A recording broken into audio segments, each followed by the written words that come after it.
The way to think differently is to act differently and get comfortable with being uncomfortable. Welcome to the Unlearn Podcast, where host Barry O'Reilly seeks to synthesize the superpowers of extraordinary individuals into actionable strategies you can use to think big, start small, and learn fast, and find your edge with excellence. Here's your host, Barry O'Reilly. Welcome to the Unlearn Podcast. This episode, I'm delighted to be joined by Jake Knapp.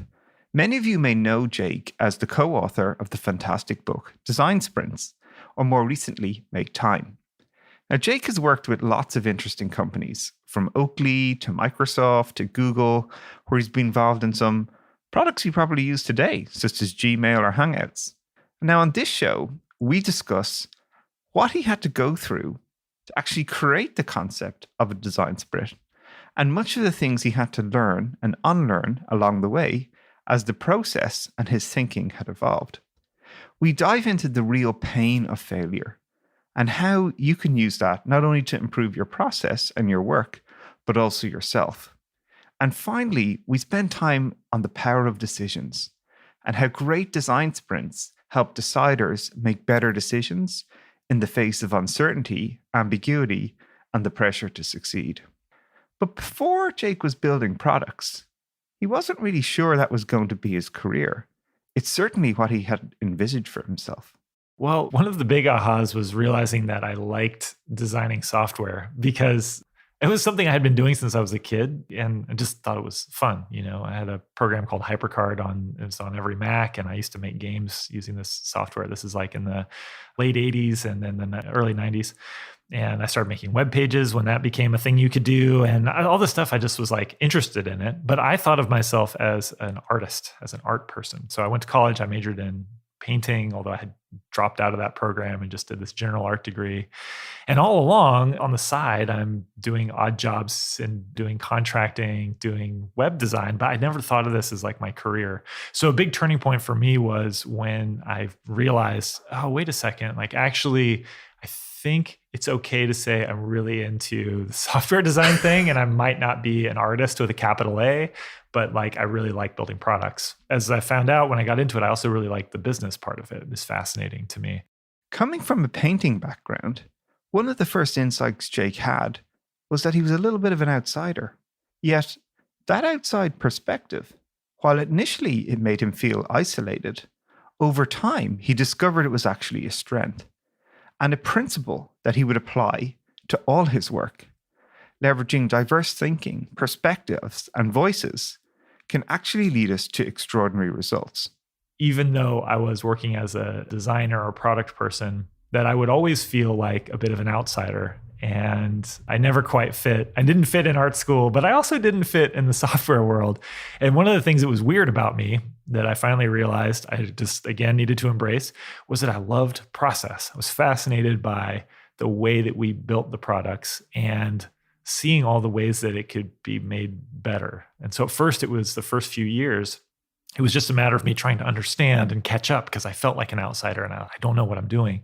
Eventually, it became looking at that stuff and seeing where I thought it could be improved and made better, and then trying to do the things to make it better.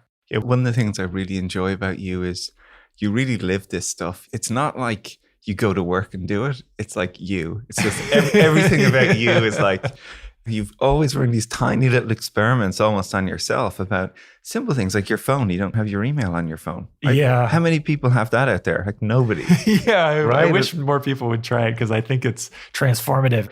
If you're listening right now, try deleting the email app from your phone just for a day. It's amazing. You can survive without email on your phone. You can always install it if you need to have to check or send something and just delete it again, but it frees my attention. But yes, things like that. I am obsessive about trying to see where's a default setting in my life that I've just sort of taken for granted and kind of question it and experiment to make it better.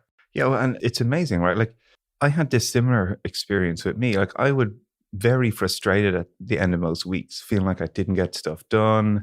You know, who feels accomplished at the end of their week? And that was a real problem for me. You know, so I started trying to apply some of this thinking where I'd say 80% of the time I want to feel accomplished at the end of the week. And I started thinking about what were some of the things that were stopping me from achieving that outcome.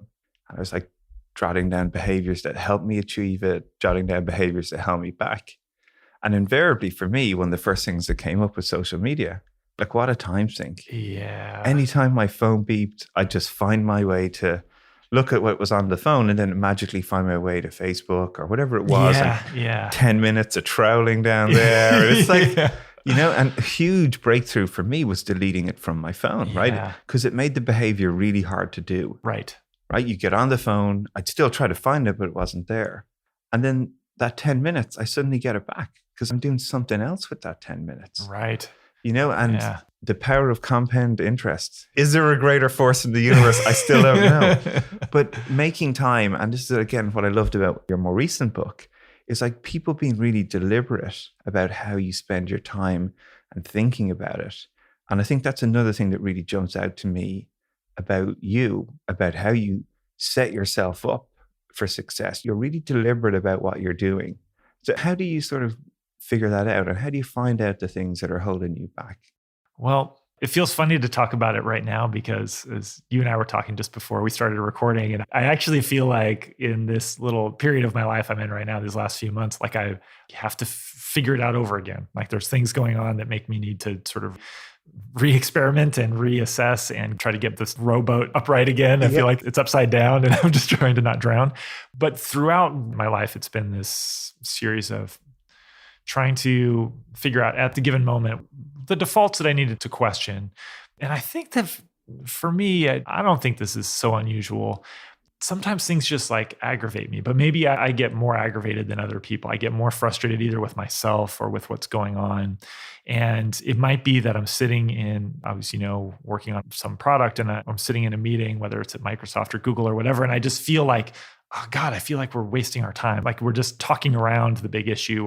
We're just burning up the day. And, sometimes it might be, as you described, like if I tweet something and then I'm like sort of obsessively looking at like, did they respond or did they like it? And then I hate myself because I'm asking those questions and it's just like the self-loathing and like everyone's doing it, Jake, don't worry. Right. And then I look back at the end of the day and I'm like, why didn't I do the one thing that was the most important thing to do today? And like, oh God, like, well, in the afternoon I had this huge crater of time when I was just sort of emotionally like, and sapping my energy because of the tweet. That stuff aggravates me so much. I just feel so frustrated with it that I've wanted to make it better. And in terms of turning points, actually, like this coming back to that theme, I think one of the things that drives that aggravation or that almost desperation for me is this, when you became a dad recently, when my oldest son was born, I just remember being like, oh wow, like all of a sudden it changes the way you think about time. Oh, massively, yeah.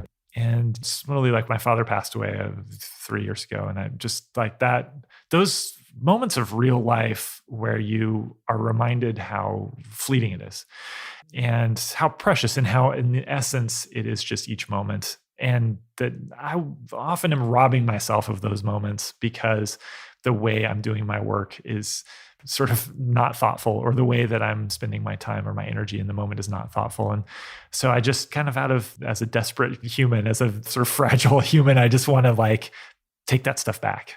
Well, I think like a lot of people can resonate with what you're saying there. I think, but what you're really great at is you're very aware of outcomes that you want, right? Trying to spend your time well, whether that's with family, whether that's with work, you're thinking about it. And you're consciously then looking, what are the things holding me back from achieving that, and starting to tackle some of them. And I think that's deliberate, right? It might be intuitive to you. And I think many people feel these feelings, but they don't know what to do about it. So what are some of the small little hacks you use to, when you recognize this frustration in yourself, or things aren't working, or your default settings might be questionable? Yeah. What are some of the steps you take to try and start figuring out, well, what do you need to tweak?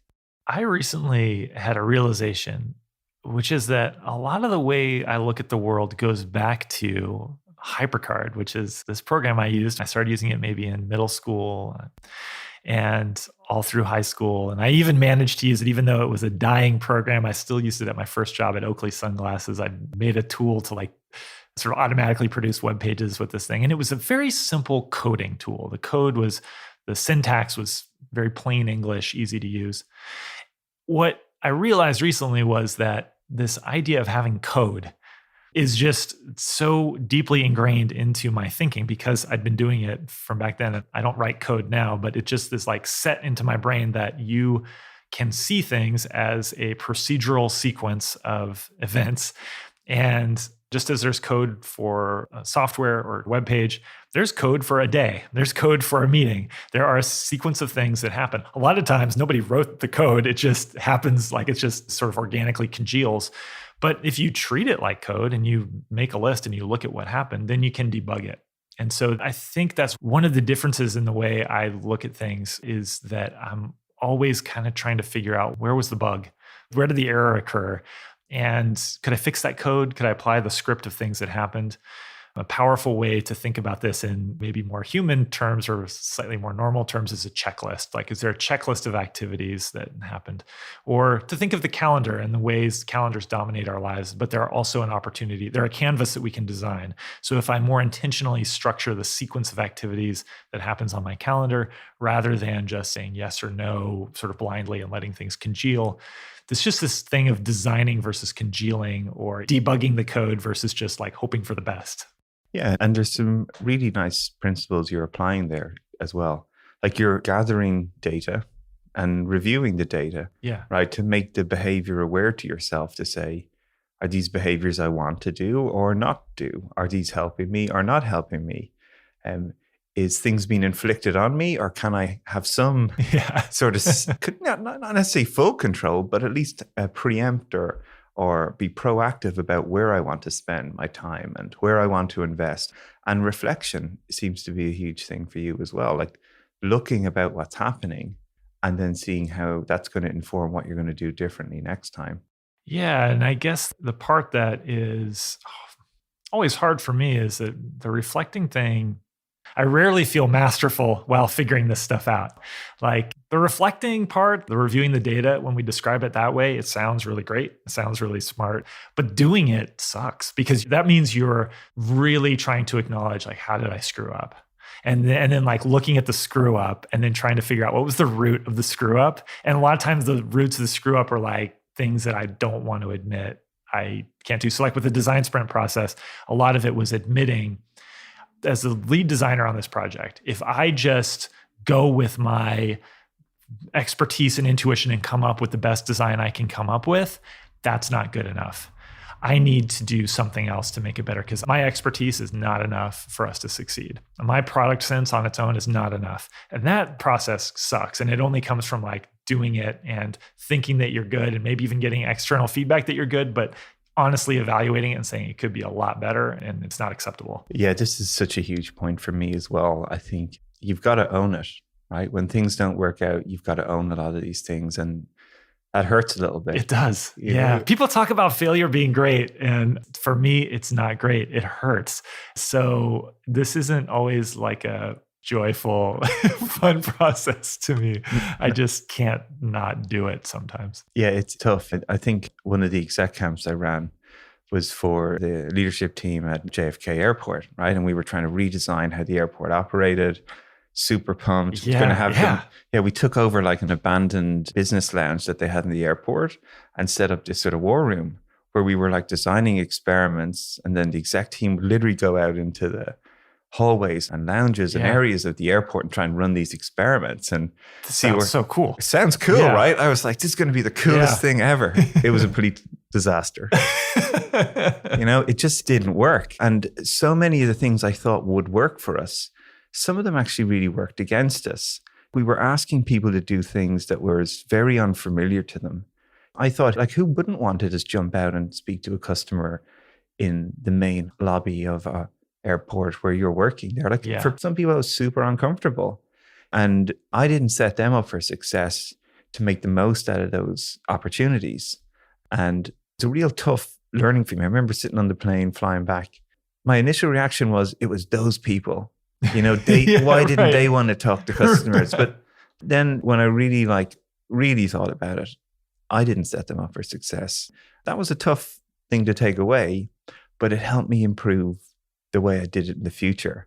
And I think that's one of those tough things about figuring these things out, right? You got to own it. Yeah. You got to be a little humble about it. You got to look at yourself more than maybe you want to. I think it's helpful to acknowledge that it doesn't feel good, because I have a podcast as well. And on our podcast, we were interviewing Kevin Rose, who's a very successful entrepreneur and investor. And we're talking to him about failure. And he was saying like, failure doesn't bother him. He sees it as like a learning and a data point. And I was really like cross-examining him, because I'm like, really? Are you just kind of putting sunshine on the outside of it? But I could tell actually after asking him questions about it for a while, really for him, it doesn't hurt.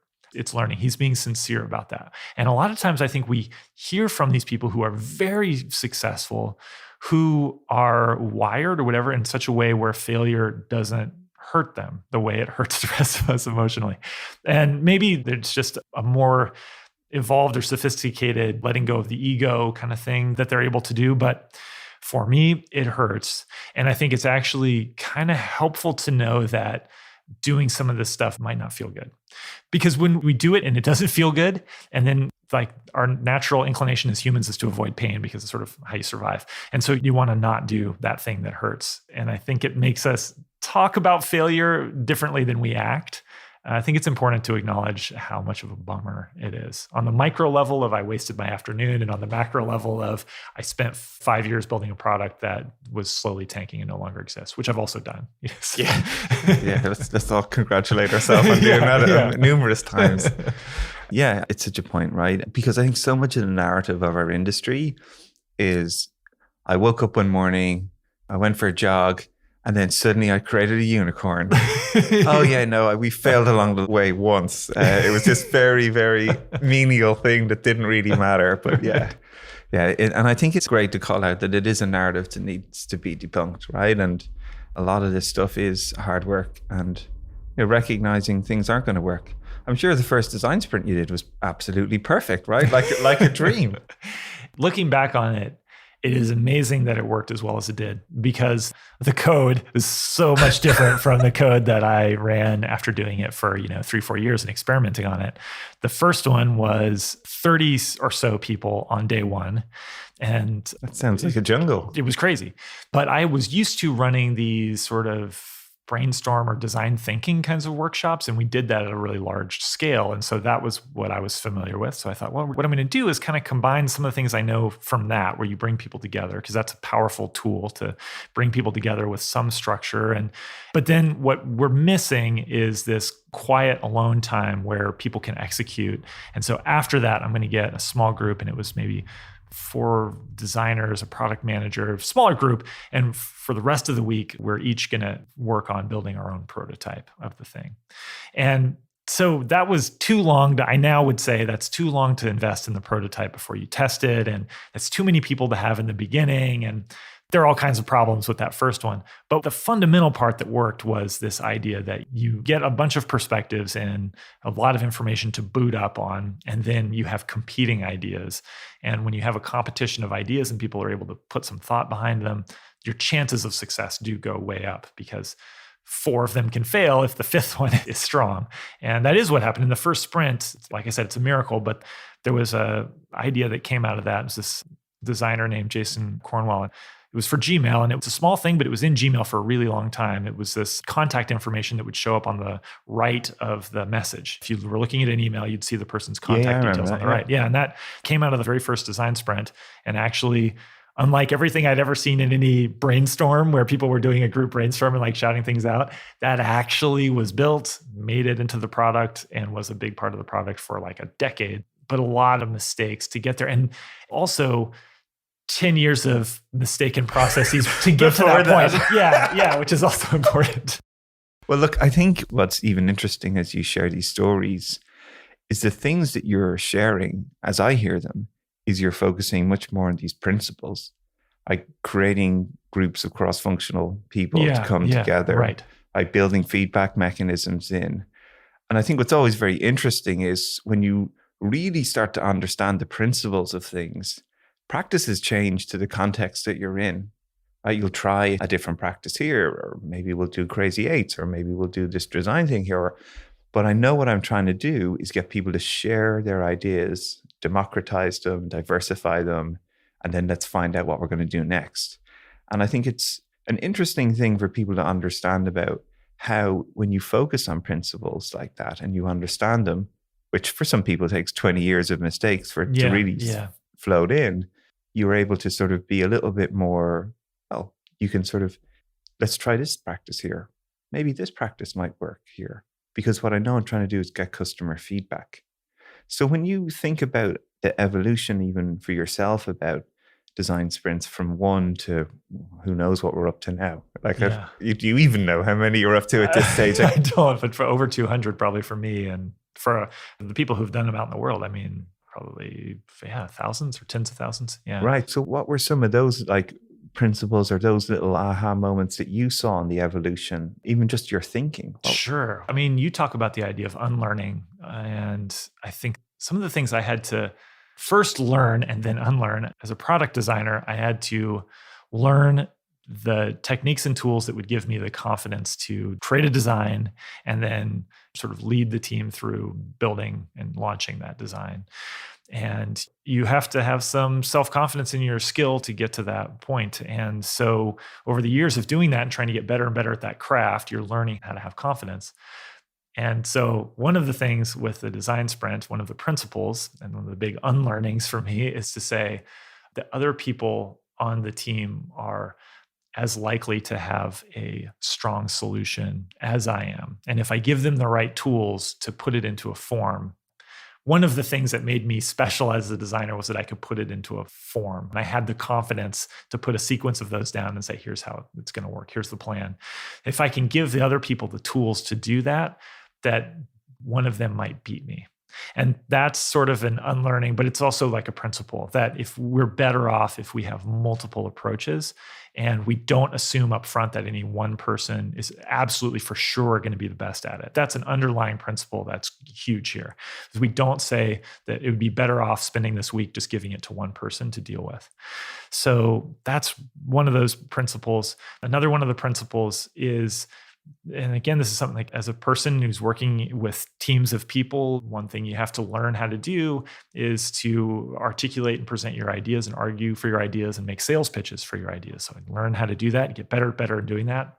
Well, one thing I had to sort of unlearn, again, that's also a principle, is this idea that sales pitches are detrimental to our internal team workings because not everybody has the same sales pitch skills, and the sales pitch might not be associated with the quality of the idea, the merit of the idea that's behind it. So if we allow sales pitches to come into our decision-making process or our idea sharing process, if we even allow an association with the person who came up with the idea, then we're letting in all these biases and we're letting skills that have nothing to do with the solution dictate which solution we choose. It's insane. So that's something, again, I had to unlearn. And again, I had to sort of back off of something I had gotten pretty good at, which is like pitching my idea. I had to say, I'm going to actually leave that and let the process go without me giving you my nice sales pitch, without me arguing for it, without me marketing it, without me getting the affiliation of this idea came from a designer. I'm the designer. You should respect it. I have to give all that stuff up in order for the outcome to be better. Yeah. And what's fantastic about this is it's so, for many people, counterintuitive to what they're told you have to do when you come up with ideas. You got to shape it. Right. You got to sell it. Yeah. You got to be advocating for it. You got to be competent at designing things and being great at showing them to people. Yeah. And interestingly, that narrows your opportunity for success because, as you say, it's only one person's idea. It's only the best sales pitch. Like I see this massively in companies, the hippo effect, right? The highest paid person's opinion. Yeah. A CEO walks into the room and says, well, we're going left, when the whole team has spent 3 hours to saying why we should go right. And then simply because a CEO or the highest paid person's opinion or hippo makes a decision, everyone just, that's it. Right. None of this diversity of thought, none of these letting the best idea win rather than best individual. And that's a real challenge for a lot of companies. And even as someone facilitating these type of things, right? Like you get a dopamine hit when you create a great idea and everyone goes, I know how much you like high fives. Yeah, Let's do some high fives, right? You know, like it's a human emotion to get that hit. Yeah. But you're sort of stepping back from that to allow a great idea win rather than you or any of us as individuals win with our idea. And that's hard for people. So what really helped you like start to see that was going to drive a better outcome rather? Well, I think another one of these turning points, I don't know if I've ever told this story exactly before, but I worked on the project that it launched as Google Hangouts, which was a bit of an abomination of it, but it's now this thing, Google Meet. So it's a business video chat, video conferencing tool. And it started it was a 20% project I was working on with a couple of other folks. It's one of the stories that I always tell about the origin of the sprint is this week I spent together with them in Stockholm. They were based in the Stockholm office. And after we had been working on this thing for a couple of years and it just really wasn't going anywhere, we got together, we built a prototype, and we just quickly decided what's a reasonable design, let's do it. And then once we got that prototype in people's hands, everything changed. The project had momentum, things were going in the right direction. And I could go from that, looking back at it and say, in a design sprint, I want to recreate that week, right? So that was really great. But there's this other part of the story that I don't often tell, which is what happened in between that week and when I started doing design sprints. And it's me being a leader on this project as it's starting to gain some traction and momentum and eventually shifting off of Gmail to work on this full time and trying to come up with this really smart design, trying to use as the culmination of all my decade of experience doing design in software companies and to come up with the perfect, precious thing. We come up with it and the engineers start coding it. And then over the course of a few months, engineers start coming to my desk and saying, hey, this part of your design, did you ever think about doing it this way? Or have you noticed this problem? Or like they basically had time and time again, really good points, really good issues to the degree that I had to say, you know what, we need to actually rewrite the code for huge parts of this. So I cost our team a huge amount of trouble because I had tried to be the confident leader of the design, tried to just do it myself. And what I've realized, and a really pretty viscerally, pretty slap in the face realization was their approaches had merit and I should have found a way to involve them at the beginning. We should have chosen from everybody's solutions. There are more problems than just that with what went on. But that was a moment for me where I realized I didn't have the vocabulary to say unlearn, but that's something I need to unlearn, is that just going my own way and being the one who can effectively pitch it isn't necessarily going to lead to the best outcome. So yeah, that was a big one. Yes, and they're great lessons though, right? And I think as you say, you've got to learn them to unlearn them in many ways, right? Yeah. These are hard things to teach because especially when we're in environments where it's competitive, right? You're surrounded by really great, talented people. You want to show your competency. You want to show what you got. Totally. You know, and so there's always this sort of double-edged sword to these things is, sure, you've got to bring your skills to bear, but if they overbear, we can get in these situations like you're sharing, just like think back to that sort of camp in JFK, I was almost like, oh, well, I'm in a room with all these senior executives. I've got to show them that I know what I'm doing here. I got to put them in these places that challenge them. And in some respects, I over-challenge people. And that led to failure, and I think trying to find those, and it's tough because it's a tension point, right? There is no, here's the line, right? And for different people, some people need to be pushed.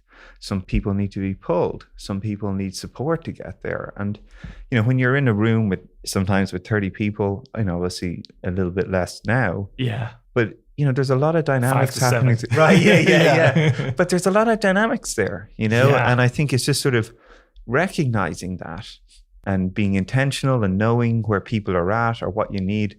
That takes another thing you love to say as well, reps, right? It takes reps to build that competency, actually to know when to push, to pull, when to lead, when to step back. Yeah. And I think all I've learned is that you've got to do the reps. You've got to keep experimenting and trying to improve, but you've got to own when it's not worked and when it's been on you. Yeah. And I think, one of the motivations to write books or to share ideas like this is that hopefully other people don't have to go through so many reps of, doing things in a painful way before they figure it out, and they can benefit from all my stupid mistakes. Yeah, I always say the gift is to make better mistakes than the mistake we made. Right. Yeah, exactly. So hopefully they're much improved mistakes for the next generation. The thing actually you brought up about executives is interesting, the highest paid person, because one thing that I thought I learned as I was building products was that I wanted so much for the leaders to listen to our team and to listen to me in particular, but to listen to our team, right? Let's try to be generous to me. It was probably about me, but maybe the whole team. And the thing is that, so sort of the ideal becomes we're going to democratically decide what we should do. And we're just going to vote on it, and whoever gets the most votes. But something that, again, I sort of had to unlearn as I got to the situation where I was working. I think the combination of working more closely with people who were in those leadership roles, whether that was startup founders or people at Google, or being in those situations myself sometimes, that I started to gain both more like respect for why they were in those positions of making decisions, and also some empathy for them, just a little bit of an understanding about it's so hard to make those decisions. So something that they've learned to do is to come in and just like make the call, right? But you could help them do a better job of that. You could help them set them up for more success if you can offer them a lot of good alternatives and give them the input of the team before they make their decision. So I think another part of this for me was kind of unlearning the total resistance to that executive, her or him, making the call on what we're going to do.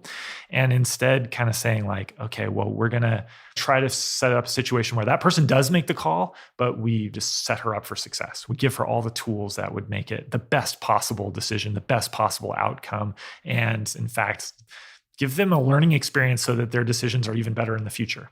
I think that's great, because one of the things that always stands out for me, especially even with this design sprint context, it's all about making great decisions. Like, how can we make people make a great decision? And so much of these methods and tools are just designed to help that person who deliberately, I know you always call out the decider, help them decide, help them make a great decision. And I think that's a really powerful intent of that process. Yeah, but it wasn't there from the start. In the beginning, it was more about making it this sort of egalitarian, like sort of this democratic process. And that was something that I had to unlearn through the process of doing it, which was like, actually, it is all about, in the end, if it's about the organization, it has to be about the decider. It has to be about putting them in the position where they're going to make a good call, and recognizing that it's very hard to be a leader. It's very hard to be a founder or an executive, and there's a lot of pressure on you. And you might know that those decisions have long-lasting implications on what your team's going to be doing, long-lasting maybe on the business. And you know that you might fail, so that's going to make you more conservative. It's going to make you trust your gut sometimes when you shouldn't. So, yeah. Great. So rolling forward now, what are some of the things you're excited about? The things I'm excited about is that you're writing a sci-fi novel. So I want to know how that's going. Well, but overall, what are the things that you're looking forward to? Yeah, I am looking forward to finishing the journey of writing the sci-fi novel. I'm honest enough about my writing abilities, or the limits of my writing abilities, to say that this may not end up being a book that is on every bookshelf in America, but it's a really good learning experience for me to try to do something that it's fun for me to do something that I don't know how to do and to try to figure it out. So I'm enjoying that, just like kind of going back to scratch and looking at the books I love. I love sci-fi, but it's actually a very small number of sci-fi books that I like, if that makes sense. Yep. And so looking at those and trying to dissect, just as you would look at a product that's been successful, and say, what is it about this that makes it work? What's the thing I can do that's true to me, but that also builds on what they've done and the patterns that I've found appealing to me in the past? That's a fun process and exciting. And I've got a terrible first draft that doesn't even make sense. If you read it from end to end, you wouldn't even know what was going on, and there's no ending. It's a disaster, but it's a first draft. I'm starting on the second draft. So I'm getting to that point where the project will eventually be completed, and I'll be satisfied at having done it. And we'll see what happens with that. We'll see if you ever get to read it, Barry. I don't know. Well, look, what I really enjoy is that you're still living these principles, right? You're getting uncomfortable. You're trying things that will help you to grow. You know, you're still prototyping, writing a process. Like I can't think, writing a book is a product, and doing a terrible first version is getting your first prototype done and iterating it as much as you can, you know? So it's exciting to see that you still continue to challenge yourself and use the principles that have made you successful to continue. Hopefully, I'm sure the book's going to be fun to read no matter what. You can always draw pictures. I can always draw pictures. Pictures are always a good way. And I use that in Sprint. I use that in Make Time. It's a good way to draw attention away from what might be 10 more pages right there. Yeah. And it might be, if the writing might be mediocre, but it just makes it faster to get through it for the reader. Nobody complains when there's illustrations, you know? Never. Listen, it's been a pleasure to have you on the show. Thanks very much. Oh, thanks so much for having me, Barry. It's fun. Awesome. Thank you for joining us for this episode of the Unlearn Podcast. Help us get the word out and make this podcast a success by subscribing